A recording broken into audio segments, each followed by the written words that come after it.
Yeah. So boy, it's your boy, Bits and Bobs. And it's your girl, Lambs, back again. This is What Now Podcast, co-hosting your girl, Lambs, your boy, Bits and Bobs. How we doing, people? Happy Friday evening. If you are in the cut, share it with your nan and your gran, your ma and your da. Listen, you know how we do it. We break it down, mix it up with the football, and obviously talk about the racism in sports today. Lambs, talk something to me. What we saying? How are you doing, Bits and Bobs? I just want to know, how have you found this week? Do you know what? It's been a good week. You know, I got a new gig, on the football terrace. So, thank you very much. So, it's been good. It's been nice. A lot of people, nice messages and stuff. We were just saying that, obviously, off the air, it's good how everyone's growing. Everyone's doing well. Everyone's getting new equipment and that, All right. Upgrading in here. So, yeah, I'm good. Good week. We thank God. What about you? How are you doing? Yeah, no, I can't complain. I got my wish this week. Brand new manager, Frank Lampard, finally out the door. Can't say I don't really see this coming. No. I've wanted to do that. I mean, if this is the occasion for it. So yeah, I got what I wanted. New manager come in. I'm excited by what I've seen so far, but we'll kind of get into that. So why don't we have a look at some of the midweek games? So we'll get to you lot in a bit, but first of all, let's talk about some of your rivals. Yeah, so the other Manchester club faced West Bromwich Albion this week and 5-0 win.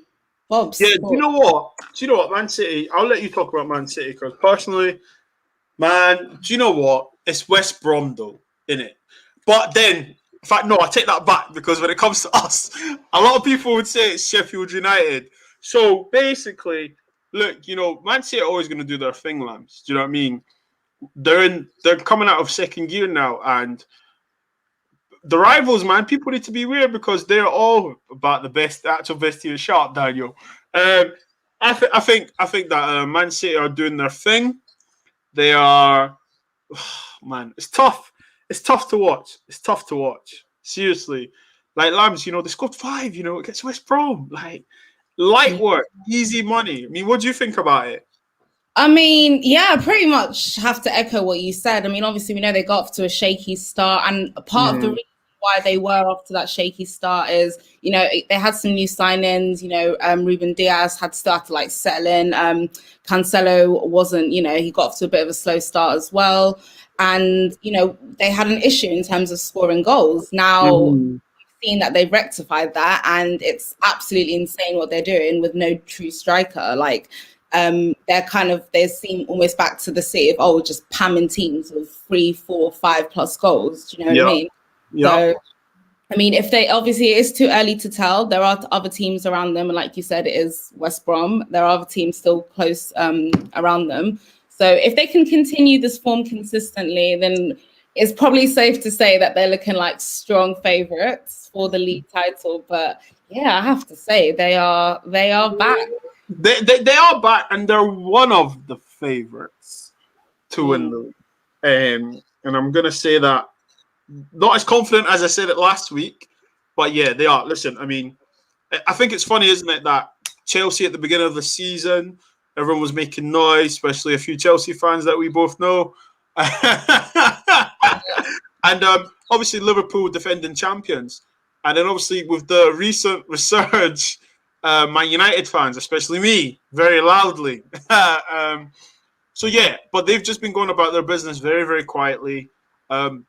What I will say is that you still have to go and beat these teams, and they are more than capable of doing that. And I think that's the worrying part for everyone, because once they get in their stride, it takes a lot to stop them, And also, I think they're gearing up to beat Liverpool, personally. Because of the form they're in right now and the form Liverpool are in right now, it's going to be crazy. It's going to be real crazy. But yeah, anyway, about talking about them lambs because I do actually think that's going to be a pretty tough game for Liverpool. But talking of teams coming back, or talking of teams who are quote unquote back, let's have a look at the Southampton Arsenal result. A comfortable, what looked like a very comfortable 3-1 win for Arsenal.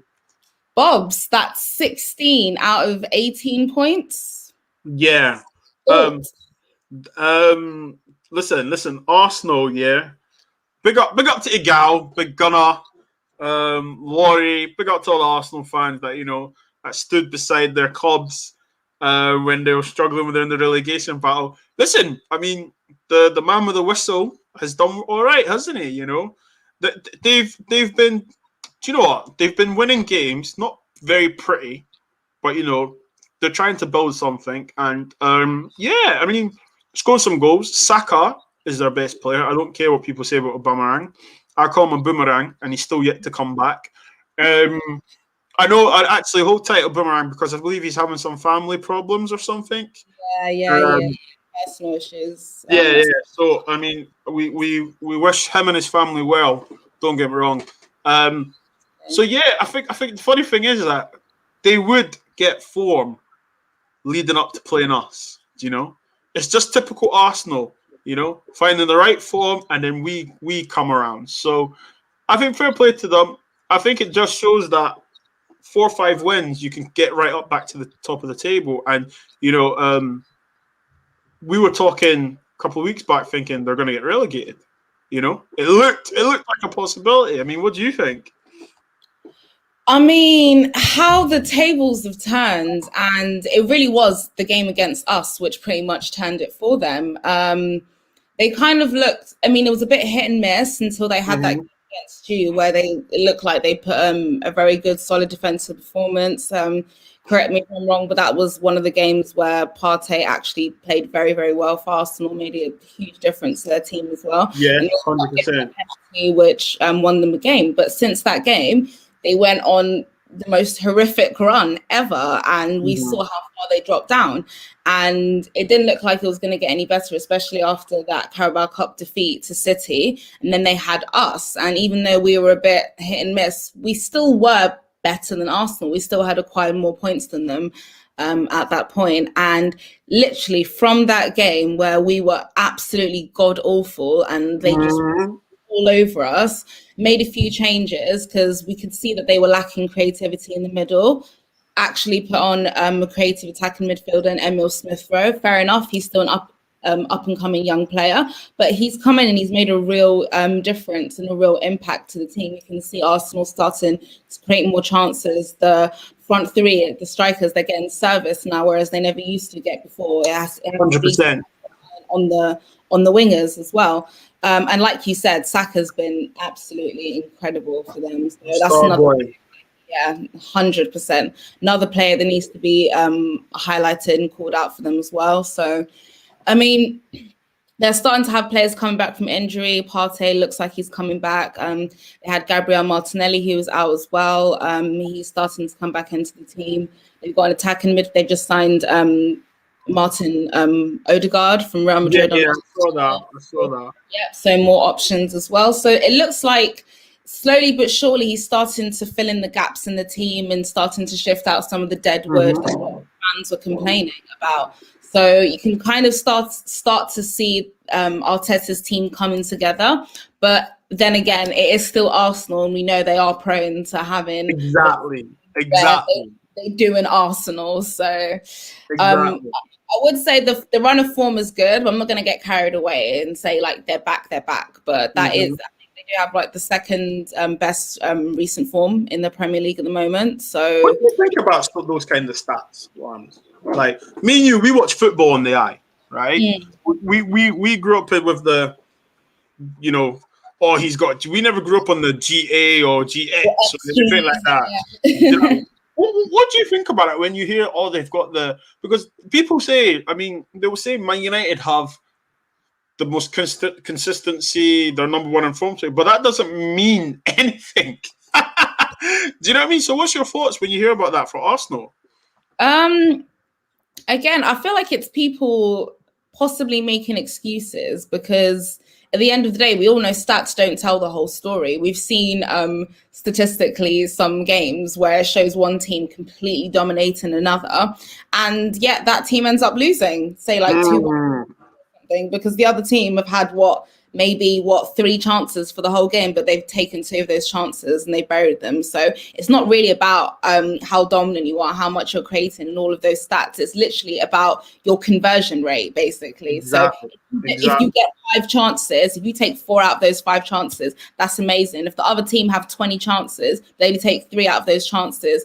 Can you see how even though they look the more dominant, that's not exactly. that matters at the end of the day. And there's so many games that literally show, oh, okay, this player's running around. Oh, they've got this much ball possession. They've done this many passes and stuff. But how many of those passes found their mark? Thank you. Were you okay? So you've got all the ball, but were you doing anything with it? Or are you just running around like this chicken for however long of the game? So at the end of the day, like I don't put too much stock into stats. Like I do look at the stats and I do look at highlights and I do actually watch the full game as well. And I assess players' performances, and at the end of the day, sometimes stats do justice and sometimes they don't do justice as well. So you do, I think people do have to look at both parts of the game, to be fair. And talking of stats and total dominance but not creating anything, that brings me nicely onto the Chelsea versus Wolves game. Well, I mean, I'll let you go first for this one. Okay. Yeah. If I speak, I want to listen to what you have to say. But first of all, like you can see, I'm smiling because I'm actually really happy. The guy came in. He had an afternoon. He had 1 training session with them. Still doesn't even really know his best 11, but from those 90 minutes against Wolves, as opposed to the 90 minutes I saw against Leicester, and even against Fulham, actually, you can even put that game into the conversation. The level of performance is automatically so much better. We're not just sitting here saying, oh, only 1 person turned up. Only 1 person looks like they're playing for the bad. We're sitting here and we're complimenting multiple players' performances, saying, oh, because in my opinion, I thought Kai Havertz looked a lot better. Do you know what I mean? And everyone's been getting on to him. He's been getting a lot of criticism. I'm not saying he's at his best, like he's back, he's reached his full potential. There's still a long way to go. But I'm saying from the performances we've seen in recent weeks, the positions where we've seen Frank playing him out of position, the play him, like it's not working. He can hardly get the ball. It's not really like creating anything, because I think that was the issue under Frank. 100%, yeah.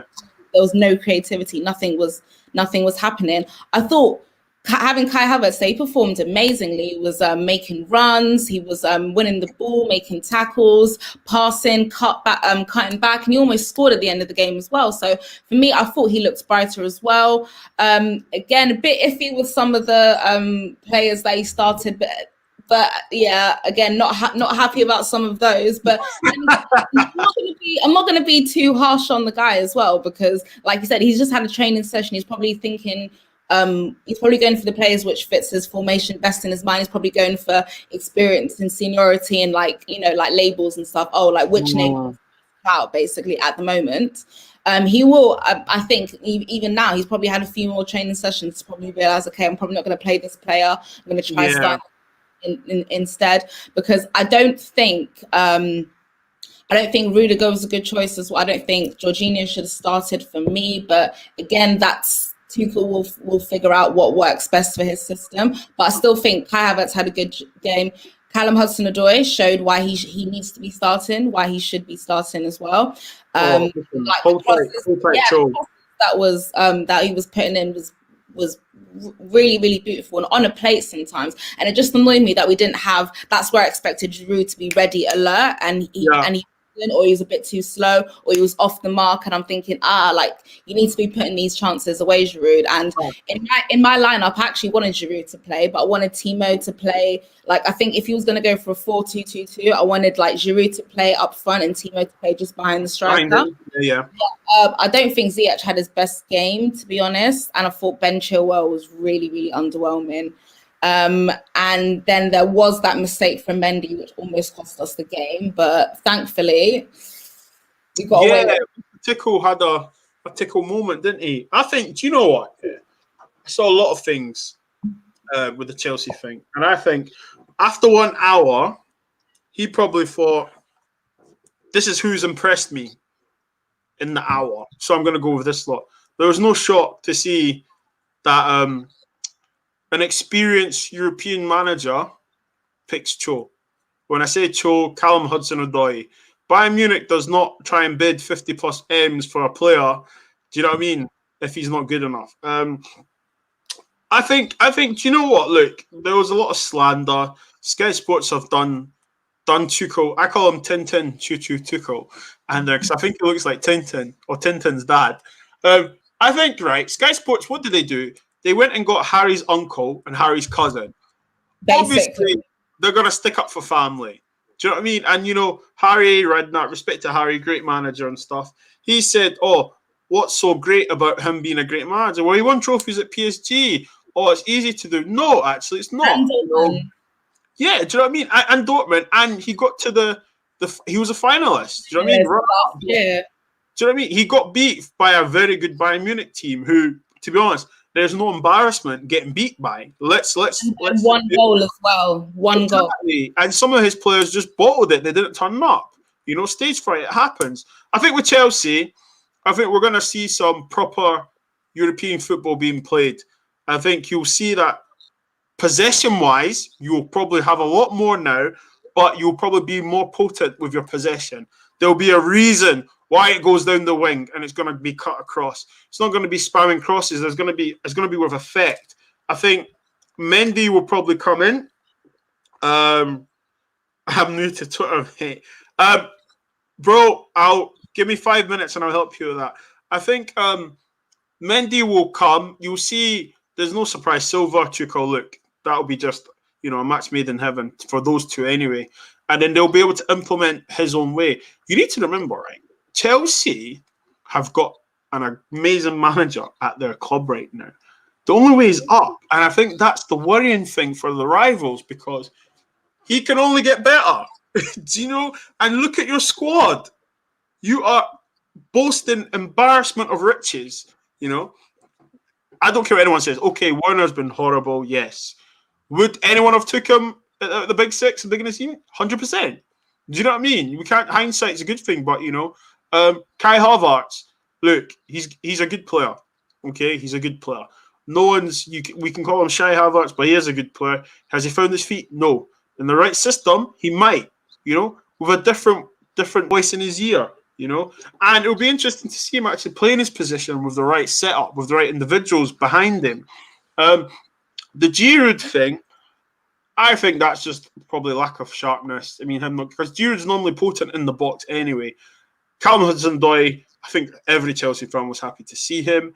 Man, I'm not gonna lie, Lambs. I'm for my Chelsea friends, my friends that are Chelsea fans. I'm happy for you lot because it seems like you lot can smile again. But low key, I'm quite worried as a Man United fan because if this guy makes you all click, it's a problem. It's a massive problem, and I think majority of the rivals know it'll probably happen. No disrespect to Frank Lampard, but you know, look, he got the Chelsea job. He wasn't going to say no. You know, obviously not. And unfortunately, this is what happens at football. But this also happens at Chelsea. You know. There's no sentiment. There's no we know and stuff, you know. So yeah, but I think you'll come good. Definitely come good. Yeah, no, yeah, I can't disagree. Like you said, everybody who's a Chelsea fan and even everybody who knows Chelsea, that is our philosophy. you get a certain amount of time, and if you don't deliver, you're gone, no matter who you are. And I think we are all in agreement that his appointment was made kind of as a PR move at the time, because kind of meant to bring the fans together to kind of unite, because, you know, already the odds were pretty against us, the loss of our best player, the transfer ban as well. Yeah, just to echo that as well, he did do very well at Mainz as well. Did he get them up? Oh, was that no? Because it was Klopp that got relegated with Mainz. Yeah. Sorry, my bad. Yeah. don't remember him getting them up, but yeah, no, I think they were already up, but he did very, very well with them anyway. I've kind of lost my train of thought. No, you're just saying that, but obviously Tuchel, he's going to be ready. He's going to make things a bit more positive. Yeah, I was going to say, sorry, it's come back to me. Just before the game, in his first pre-match interview as well, like, I was already excited for the game, and we hadn't even kicked the ball yet, because of like his energy, his attitude. Yeah. When there's about what kind of style of play, like, you know, what can we expect to see from Chelsea? He was just like, attacking football, pressing, intensity, bravery. And I was just like, yes, this is exactly what I want to see from my team, because we do have the players in our squad to be able to play this kind of football. And 100%. That's what I thought Frank was pushing towards in getting the personnel in that he wanted to get. And I was like, okay, cool. So we're looking to play like a Liverpool. Okay, I like that. Exciting, fast paced, love it. But that's what you get with Tuchel though, isn't it? Huh? That's what you get with Tuchel, isn't it? So, I mean... So that's why I was looking at him as a replacement. I was just thinking, like, when people are like, okay, if we're to get rid of Frank Lampard, who are we taking that's available? I was like, Tuchel, instantly. And why wouldn't we? The guy's CV speaks for itself. Like, certainly he has the credentials way above Lampard. He's qualified for the job. He's got the mentality. You know, he's German speaking as well, which can help get the best out of our German signings who haven't been firing at the moment. Like, he's just literally sitting there ticking so many boxes. Plus, Chelsea have never actually had a German manager before as well. So this is the first time for that. So again, something new, implementing German tactics as well into our team. And we have this question, Lambs.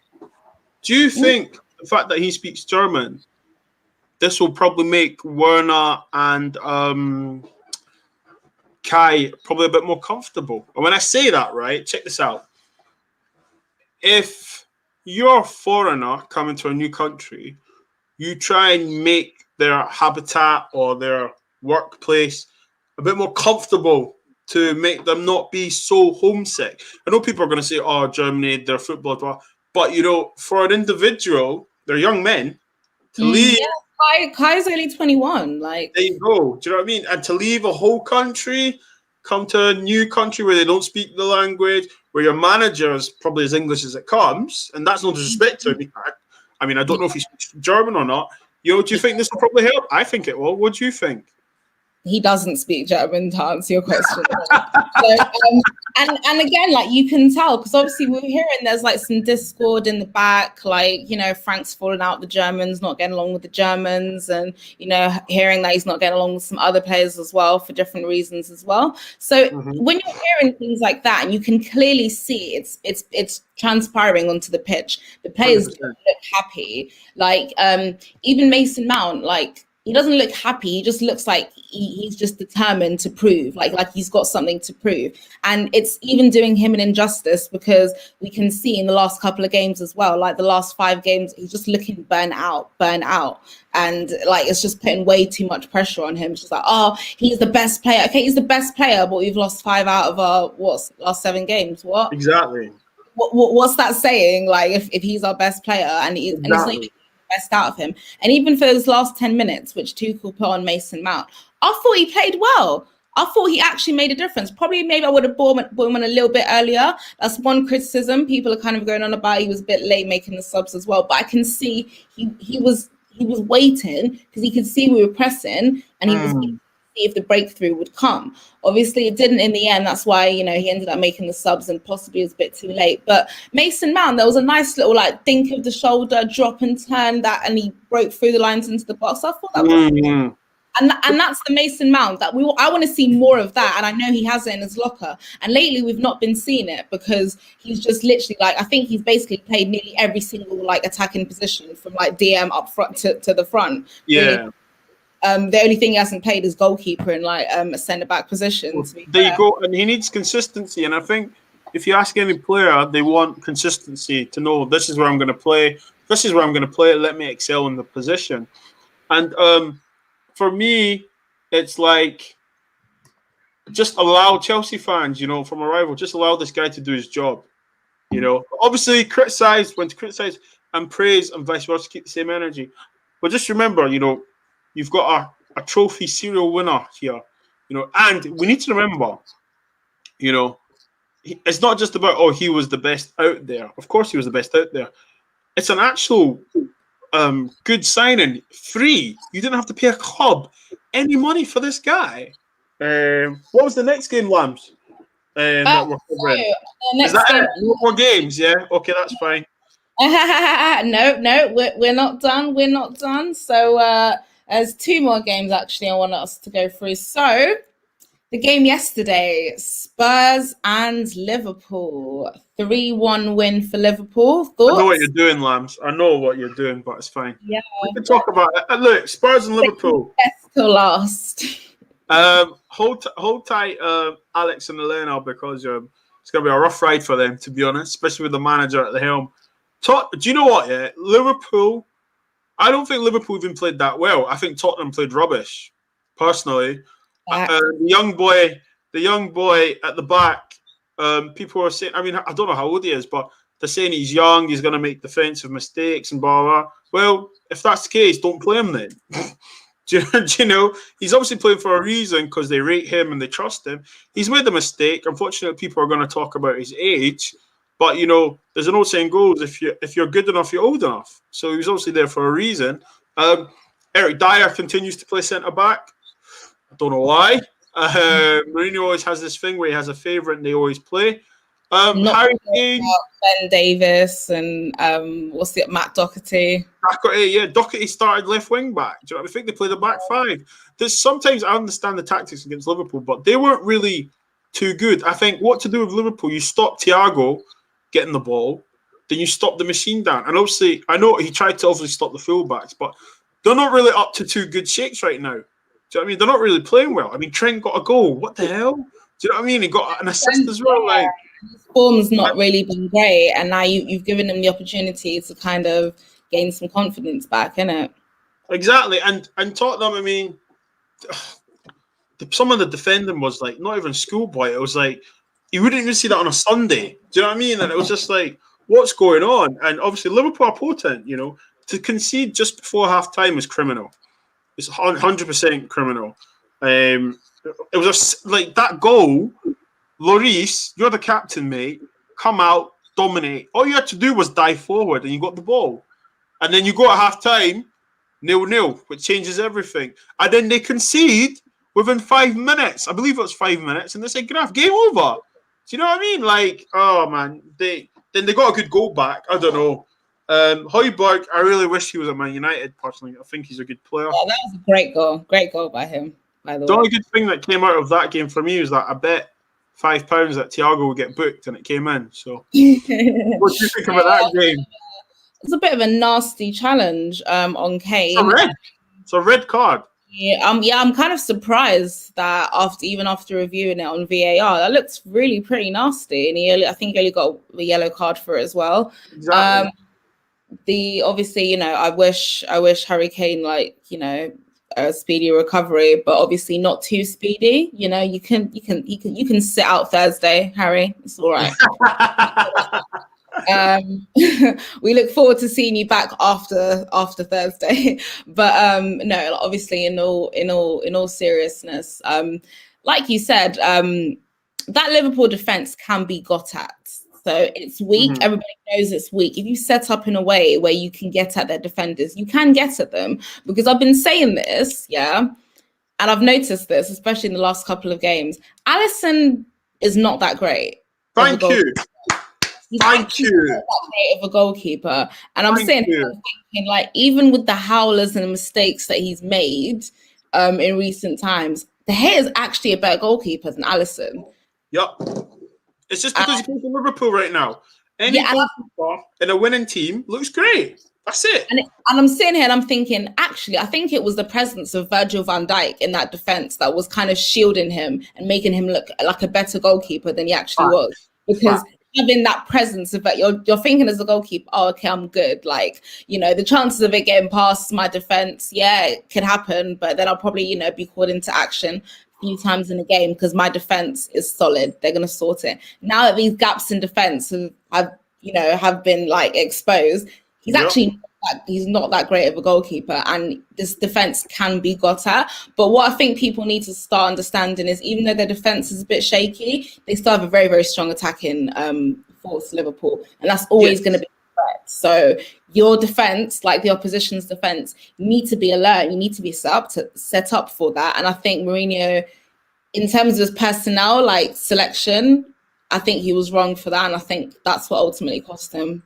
100%. I agree with you, Lams. He did. I mean, I think he could have been a bit more bolder. He probably should have started Bale, I think, personally. The reason I think he starts Bale, because I think it gives their defence something to worry about. They probably drop a bit deeper. You can see what he's trying to do with Harry Kane and Son. And look, he's been working all season. But you can't... rotate a bit, because clearly... Yeah. I think we all knew what Tottenham were going to do, didn't we? Do you know what I mean? And that's the thing. And, you know, I love Jose. Listen, I've got so much time for the guy. But you need to recycle something. You need to give us something different. The reason why Mourinho was so brilliant, because some of the things he'd done was unexpected. You know, some of the tactics he had. And, yeah, I do think at Tottenham, and this is not a dig at the players, right? I do think their mentality is not up for the fight. When I say that, I mean they're not willing to roll up the sleeves. And if your opposition is better than you, technically, okay, well, you run more than them. You physically imprint yourself on them, you know? You make sure they're not going to get an easy run at you and stuff. And I feel majority of the players struggle to do that. And, I mean, Salah's goal, literally, touch, bang, come on, that's ridiculous. I mean, you know what he's like. You can't be allowing him to, and it's the fact that Liverpool are confident enough. They just thought we could just take a shot on goal, because why not? Exactly. You're allowing them the spaces to pop off these shots. When they get on the edge of the box, like, you need to have 2-3 players come and surround them, and that's another thing. I was impressed that I saw Chelsea doing a lot more under Tuchel. Yeah, when we lost the ball against Wolves in the midfield, there was literally about 2 to 3 players going down and closing and like fighting to win the ball back very, very quickly. And that's something I didn't see the players doing under Lampard. And again, this is what the Tottenham defenders were not doing. And Liverpool were capitalising on that. And why not? They've got a great attacking force as well.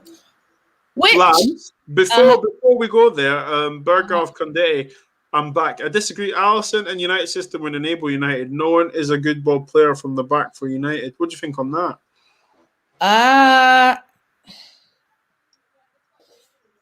He kind of has a point.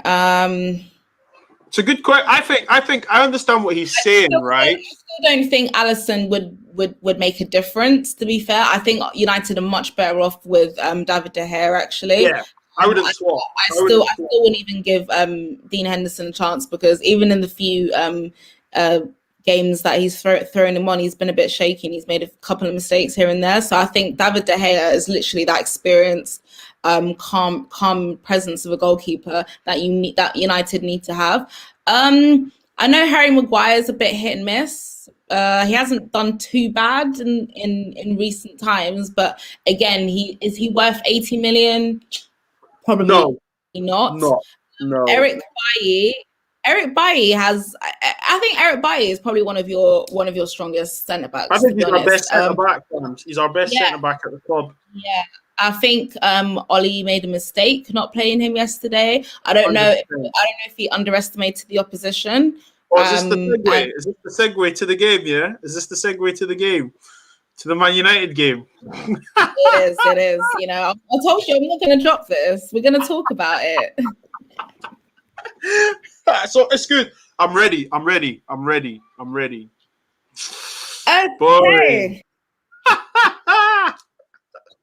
Oh my god, you're so lucky your team never lost this week. Oh my goodness. Hit me. Go. I'm ready. I'm ready. And as we know, last but certainly not least, the shock results of the week. Do you know what was so funny? Like, I remember watching you guys' analysis, Terry's analysis, and I think it was like shortly after the end of the Chelsea Wolves game. And then after he was sitting there, and he was like, "Oh, I'm gonna go and watch United go back to the top of the table because that's clearly what's gonna happen." And that's it. The stream ended. When the final whistle went, I was just like, I need to see all of your faces. Oh no! I mean, he just went and shot himself in the foot, and I was just like, back to the top of the table. I think not. Oh, it's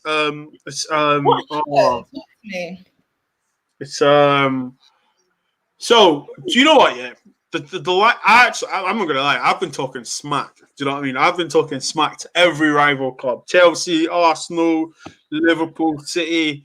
Everyone's been getting it, yeah. And this is me watching the game, thinking, "Oh, we're gonna go back to the top of the league. It's only, do you know what I mean? Bottom of the barrel, Sheffield United." And then I saw the team, and I thought, yeah, I've got no qualms, actually. I know why he's done this. He's probably resting players for the big Arsenal game. And then it was just a calamity. Absolute calamity. They scored 2 goals against us, right? Okay, they beat us 2-1, but they scored 2 goals for the second time all season. It's always us at Manchester United, at Old Trafford, that we always give the random team a new record. They have not scored 2 goals twice in all season. Come to Old Trafford, we'll do that for you. Don't worry about that. The team, performance-wise, on paper, the team didn't look that bad. I mean, we can't say anyone that says, "Oh, they didn't want AXEL to start," are lying, because we've been crying out for Lindelof not to play. People have been crying out for BITZ to play or to have someone athletic beside him. AXEL just didn't look himself. He looked uncomfortable. And for me, yeah, people were saying he's young. He's the same age as Aaron Wan-Bissaka. So, I mean, there's no one saying about Aaron Wan-Bissaka he's young. So, for a centre-back, is he young? Well, I remember a certain 18-year-old came on and made his debut for Chelsea. Look how he turned out. Do you know what I mean? JT. So, it was started off bad with him. We just looked, some players looked tired. Some players just looked like they hadn't got a clue. Everyone's been slandering Martial, right? And I said on the terrace, I put a disclaimer out, Lambs. I said, this is not a go or a rant at him, but I'm just saying, if you're my centre forward, why are you holding hands with my left winger? Do you know what I mean? And people were saying Tellers couldn't play, but if you're Tellers and you're coming forward with the ball, and 5 yards in front of you is Rashford and Martial holding hands, who are you crossing the ball to? True. Do you know what I mean? And then, like, we're so unbalanced. And look, I've been 100% saying that we can win the league. And I still think we can win the league, right? It'll take a big, massive push, but I get that. But it just looks imbalanced. We don't have a right winger. And I feel sorry for Greenwood because he's not a right winger. It's obvious what he wants to do. Step over, turn, cut in, chop it, shoot. Yeah. Are we developing this guy? Do you know? We need to ask that. Are we developing? What are we coaching him? And I'm not even going to have a go at Ollie or Carrick or McKenna because do you know what? They've been winning games. So obviously this is just a blip, but big up to Sheffield United because they done the unthinkable. But I just want to say that they were very organised and big up Phil Jagielka. Age is only a number. Big Phil. Do you know what I mean? But I must say though, it's easier to defend when the ball's happening in front of you. All the play was happening in front of them. We didn't even get behind, you know? So, yeah, I mean, what did you think about it? Oh, my God. Like, it was kind of shocking to me, actually. I did expect Sheffield to be very defensively well-drilled as well. And I thought, okay, if they really, really, really, really try, really try, maybe they can, like, pull out a draw. And I was like, okay, I can take a draw. Like, they'll probably still go back to the top of the Premier League. Or I think, is it on goal? Actually, no, they wouldn't on goal difference, no? No. We would have, if we But if we had won the game, would we have went up top by goal difference? Yeah. Yeah. We'd have went top. We'd have went top by points. Yeah. Exactly. So I was thinking, okay, even if they win, like they'll go back on top on goal difference, but at least that they're dropping points, which I would have been okay with. But I was really impressed as I was watching the game. When Sheffield went 1-0 up, I was like, oh my God, yes, like maybe they can do this. I was like, maybe they can like dig in. I was opposite. I was very, very, very impressed. And I was watching United, and it wasn't the United, like Bruno and Pogba, some of the passes they weren't being completed, the run of play going forward, loose balls. It just didn't look like there was any cohesive plan. It was back to freestyle tactics. So I was a bit kind of like, whoa. And then when Maguire equalized, I thought, oh, okay, right, they're probably gonna win, because obviously you know when he equalized, Lambs, yeah, I was so angry because I bet every game £5 Harry Maguire to score a header, and the day I don't, he scores. Oh, I was so pissed. Sorry just to cut you off for that, but yeah, it annoyed me so much. It was such a bittersweet to 20-1 to score a header, and I don't put it on, and he scores it. Oh, I was so. And that would have been some consolation to you, because do you know what I'm saying? Do you know what I'm saying? Because you ended up losing the game anyway. Oh, it's tough. Sorry to cut you off there. I genuinely thought you guys were gonna come back, especially because you know, that is your record. Like, you've gained the most points back from losing positions in the league this year. So I thought, okay, once you equalised, I thought, okay, that's it, they're coming back. And it looked like, okay, you were still a bit shaky in your performances, and Sheffield was so well drilled. And then that McGoldrick chance, and I was just like, yeah, listen, do you know what? Like, do you know, I don't know if it was arrogance, or someone said in the comments that we underestimated them. 100% we underestimated them. And I think Ollie did in terms of, like, I don't think he put too much thought in how he was going to set up. Again, like you said, there was no clear plan. Like, you guys as United fans are sitting there like looking at the players like, what are you supposed to be doing? Because I don't know what you're supposed to be doing. We can't see what you're supposed to be doing. Rashford doesn't know what he's supposed to be doing. Bruno doesn't know what he's supposed to be doing. Pogba doesn't know what he's supposed to be doing. Where's the plan? And it didn't look like there was a plan. Yeah, 100%. And you know, like, it's the sad thing is just that, like, we've been playing well. Okay, individual FC, individual brilliance and stuff. You know, we've been scoring goals from individuals that should probably happen once every 4 or 5 games, but it's been happening every game. Which, look, as Man United fans, we have no shame, especially me. You know me. I'll be straight on texting you, top of the league. But I think what happened against Sheffield United just was a bit of a reality check to be like, you know, it is one game at a time. And do you know what? Like, some of the stuff that was happening, it didn't add up. It was like, what's going on? You can start from, people were going at Martial, but listen, Martial wasn't the worst player on the park. There was players just as bad as him. But unfortunately, he's going to get it because he's supposed to score our goals. I mean, Harry Maguire scored a goal. He got us back in it, you could say. But the defending... He's really going to criticise his performance too tough. But at the end of the day, like you said, he's a defender. So that's his job first and foremost, not scoring goals. Exactly. And De Gea passing the ball to Burke. They literally said, listen, mate, go have... Do you know what it was, yeah? The defence was like, if I was playing football with my son, and I said to my son, I want my son to score so badly, so I've given him the ball again. Just go. Have another shot. And then score. And then act all surprised that he scored. And what done me was just that we couldn't go again. We couldn't break it down. And I thought to myself, is this just a little blip? Or is this just a reality check that, you know, we need to have... just not that guy to take you to trophy level winning, trophy level winning, basically. Well, see, do you know what, right? I've said it with my chest that we can win the league, right? And also, I know the backlash I got and stuff, and I still stood there when we were sitting at the top of the table. You know, I was laughing. I think, you're still in the conversation, that's for sure. Like, for sure. Because look, Man City are in great form. However, this season has shown that points can be dropped. Anything can happen. Exactly. And right now you're only 1 point, so... Exactly, and let's hope they lose their next game, then it will just be 1 point. But I think that it's shown that how do I say it? Ollie is the man right now, okay? We've had David Moyes, we tried to go over the Fergie recommendation. We've tried Louis van Gaal, who was one of the best European coaches. Okay, we had Jose Mourinho. We won trophies under Jose Mourinho. We came second, the highest ever finish. Okay, all three of those coaches never had Man United at the top of the league. Okay, with Jose we won trophies. With Ole, we've unfinished. we got popped out of 4 semi-finals and stuff.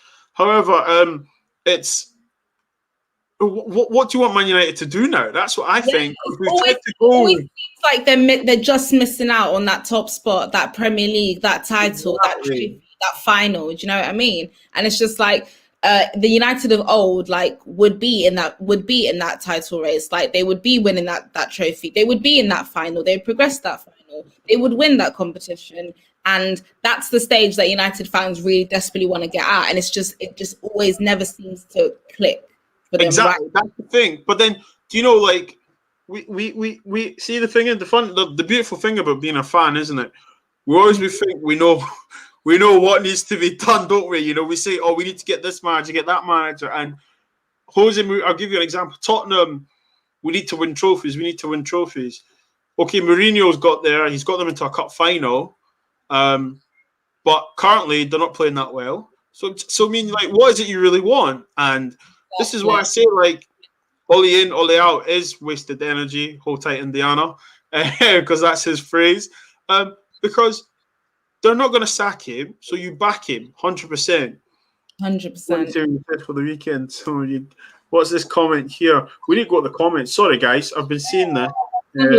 People are saying before we move to the final kind of things that we wanted to discuss. So, and again, obviously we know that, talking of Martial, TUANZEBE, not the best performances, again, not the best performances as well, but no matter what, even if a player doesn't perform, I mean, even as a Chelsea fan, there's sometimes, I'll sit there and I'll just be like, I just don't want them talking about MasonMount again, trying to make that this great player. I thought Jorginho was terrible. I don't want to see Rudiger in a Chelsea shirt ever again. But at the end of the day, my criticism of them as players and their performances should just be about that. When people take it to another level and start spreading hate, and not even just hate, bullying, racist language, like disgusting behavior, like actual like content that is basically defined as a hate crime by the law of this country. So when we talk about that, so obviously both of these players that we've just so named, TUANZEBE and Anthony Martial, and their families were victims of this racial disgusting abuse that's been spread around social media. And again, it's sad to say, Bob, that this isn't the first time that we're having conversations about this. Like, it seems to be a reoccurring thing so frequently now, which kind of brings me to the main reason why I wanted to talk about this topic, which is, like, what do you think can be done by not even just law enforcement, by these social media platforms, by people, by certain technologies that we have access to, in order to actually, like, target, track, and trace these people and actually that there are serious consequences for their actions? So, like, I don't know, fines, prison time, a criminal record. What do you think? I think you should, when you open up an app such as Twitter, Facebook, or whatever people are using, I think you need to get your passport details in. I think we need to register the equipment you're using. For example, a laptop, there should be fields when you're registering for this. Your full name, not some, random account. Your full name, date of birth, ID. Yeah, you need to scan in a license, driving license, or provisional passport. Yeah. So and then obviously the laptop that you're using. So when you do think about doing something, like the serial number and stuff. Yeah. Because once you get this thing, you're gonna think twice. oh, I can't really say that. That's my real name. Because unless Twitter or these social media change the way you can, you could have 10 burner accounts and talk the most smack ever. Do you know what I mean? And you need that, because some of the comments we both read is just another reminder of what people really think about us, isn't it? You know? And, for a football player to have a bad game, so what if he had the bad game? What? So that gives you the right to call him the N-word or the M-word, calling him, do you know what I mean? Like, what? Those horrible monkey emojis that were being left on his Instagram just absolutely made me sick. Because I also want to kind of bring up, because I don't think certain social media platforms are doing enough. They're not. Target as well. And I'm just going to bring up a brief example, because one of the issues with this abuse towards Anthony Martial was actually directed at his wife. Who's white. Yes, who's white, exactly. So and the nature of the message was something to the effect of what is she doing marrying a black man, with a black man, what are you doing, you're white, it's disgusting, etc. And this person they actually had a picture and their account name and everything on Instagram, and people actually did work to promote and expose this person's account, and many people tried to report the account. And me being one of the people who reported the account, afterwards they kind of tell you what the outcome of the investigation is, and they basically decided to not take any further action, even though there's evidence and there's proof and everything. So you could also say that these social media platforms aren't doing enough, and by not taking serious action, they're basically allowing this hate to go on, because people, like you said, people understand that there are no serious consequences to their. It's true. Look, Lambs, how sad is that? You abide the rules. If there's anything said, you go to them for help, right? And but they're saying they're not going to take it any further. So basically, what you're telling me is you're okay with people saying this on your app, on your platform. You don't care. But if a woman is abused, or if a man is abused and it's non-racial, they get blocked. They get their account suspended. Now, if that's your attitude towards racism, there's no point. What's a long way to go, innit? We might as well abuse the person back, which is wrong, though. I'm not condoning. You know what I mean? We're adults. We're human beings. No one's got that energy. If you don't like me, you don't like me. But you've done the right thing. You report the racism to the authorities, and they do nothing. Now, which kills me, because it's you're seeing this horrible thing happen, and this person is smirking. He knows nothing's going to happen to him. You know, and this is why I love the community that the community we're in and involved in, that people report it, people tell their employers, and then you hear about the people saying, people clip things up, save it, archive it as well. Exactly. So if this person ever starts, blowing up or something like that, it's just kind of wait, hold on a second. You really went on your Snapchat, or you really went on your TikTok or Instagram, and you released this video spreading derogatory language, targeting an individual based on their race, their gender, beliefs, appearance, whatever. Which is, again, and like you said, and I think because people feel this sort of superiority and this entitlement, and they know they're not going to get punished. People are not going to look. People are going to look at them and think, okay, well, we're not going to do anything because it's you, and democracy, and you're allowed to voice your opinions, and because they know there's no serious repercussions for their actions. It brings me on very nicely to the final thing that I wanted us to discuss here. We then have people like this guy, Jake Henderson, who have the bravery to then go on a social media app called Snapchat and video, basically. And it's a very famous video. I'm sure so many people have seen the video. They know about it. It's been all over the news, all over the papers, recording a video basically saying that him as a white man does not have to listen to the blacks or the Pakis to Priti Patel. This is what they said. He also confirmed in his video that he feels that he as a white man is superior to the Asians and blacks, to put it in his words. Repeat that last line. Repeat the last line, Lambs, because that's the most. Yeah. So he said he is the superior race. He is above the Asians and the blacks. So, yeah, right? It is available across the internet. I'm sure if you just type in Jake Henderson racist video, it will come up, and you'll be able to see the full extent of how disgusting the video is.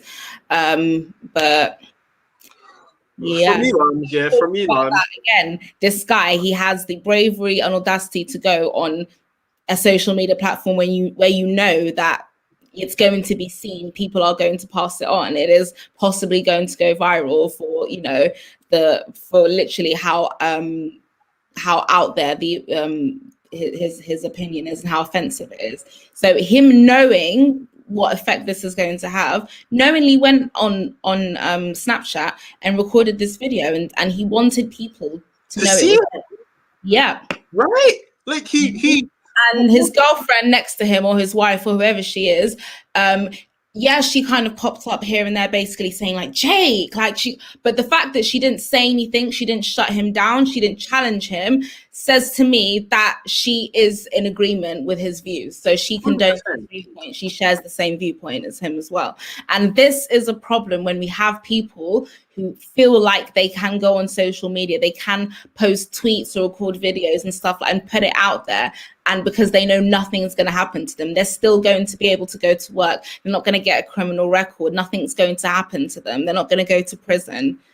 And they can continue to spread this hate. And this is hate. This is ignorance that's affecting people's lives. It's affecting people's mental health.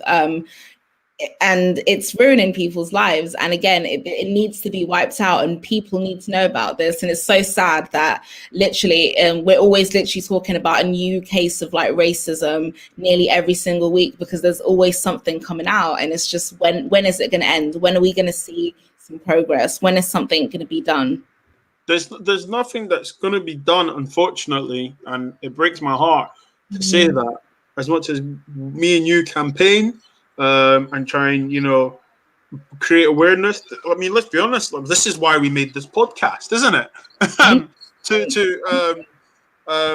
To bring awareness, create awareness on this. And, you know, lo and behold, it's brought me and you closer. We're good friends now, do you know what I mean? And so there are positives coming out from fighting this.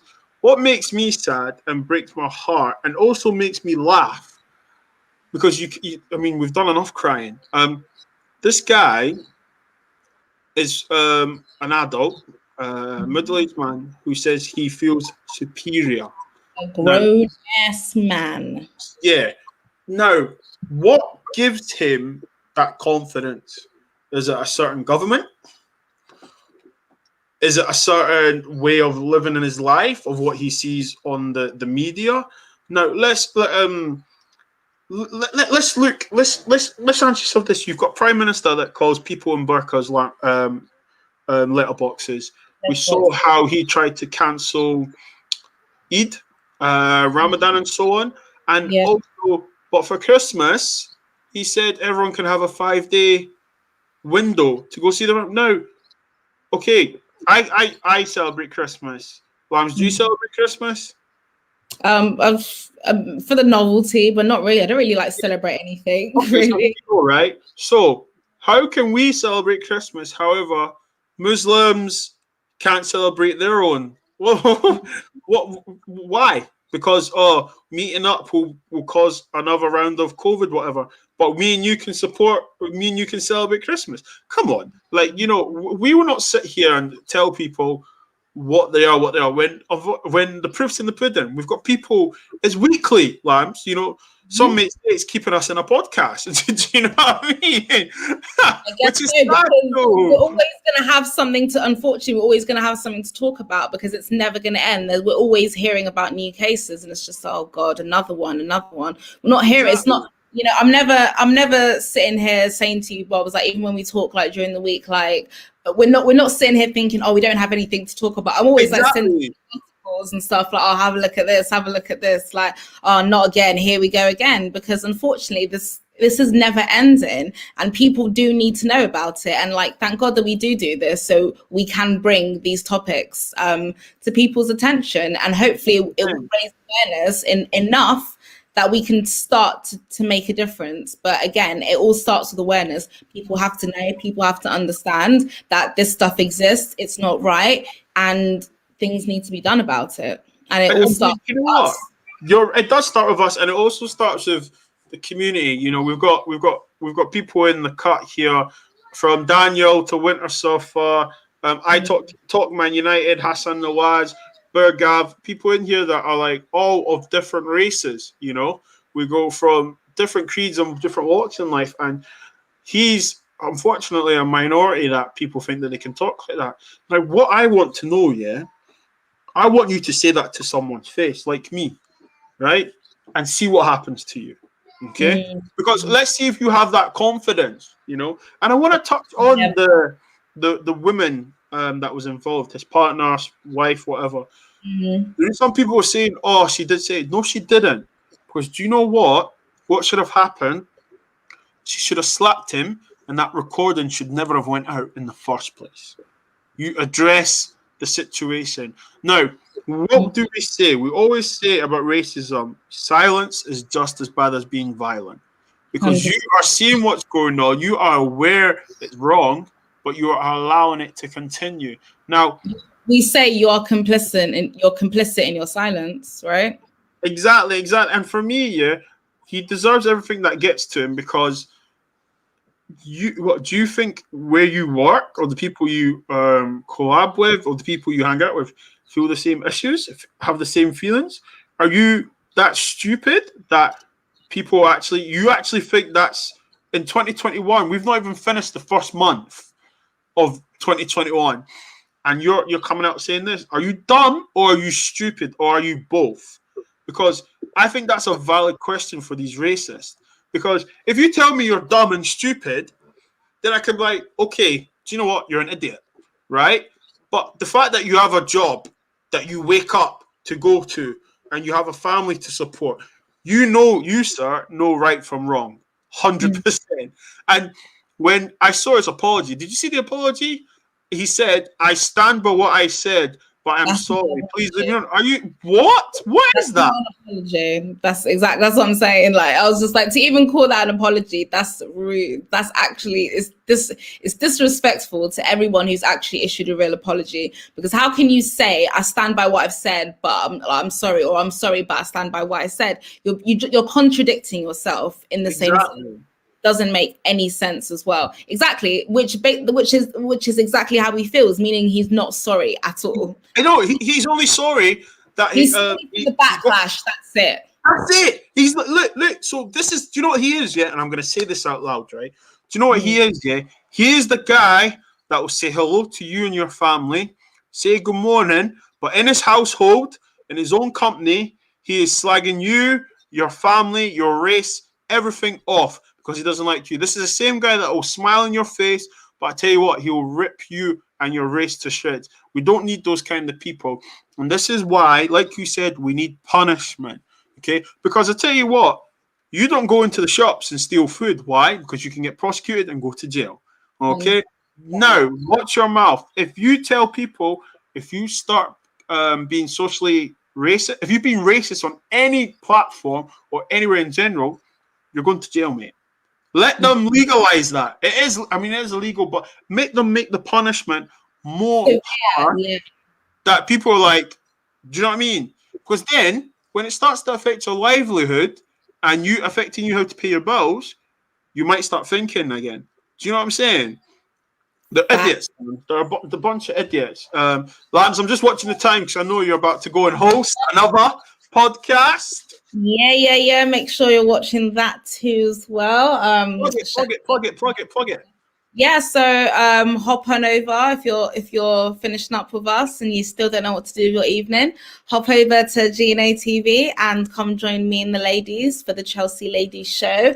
Lots and lots to talk about. So I'm taking over for Gem today. So yeah. Big up. Always good to see elevation, people. Winter Surfer, man, you crack me up. This guy, support this channel. What's he say? Support this channel. Support BITZ. This Bob's film. I'm still unsure. Listen, this guy makes me laugh so much. Listen, everyone, thank you so much for your support. Daniel, Talk MU, Hassan, Bergav, everyone that's been in the cut. If I haven't mentioned your name, I do apologize. But listen, we appreciate the support because what people don't realize is that like something that me and Lambs do, it's not popular, it's an uncomfortable subject we talk about, and it's uncomfortable because some people are aware how to deal with it, how to adhere to it, and that's not to say they're racist because they've not had that conversation, and we want people to come listen and learn as well as teach, and feel more comfortable talking about racism and obviously mental health well-being. On that note, thank you so much for your support. Lambs, your Instagram details are actually in the description now, so you don't have to tell the people where to find you. So we're elevating, we're moving on up, we're on up. Everyone. New microphone, description. Come on. We're moving on up, and obviously we are colleagues from the Football Terrace. If you're a Manchester United fan, I'm just going to plug this. Sunday, the Football Terrace, that Man United show. I am the new host. Walk in because it's going to be a great panel and it's going to be a fun-packed 60 minutes. Trust me. Lambs, anything you want to say before we cut? Come on, Arsenal. No, I'm joking.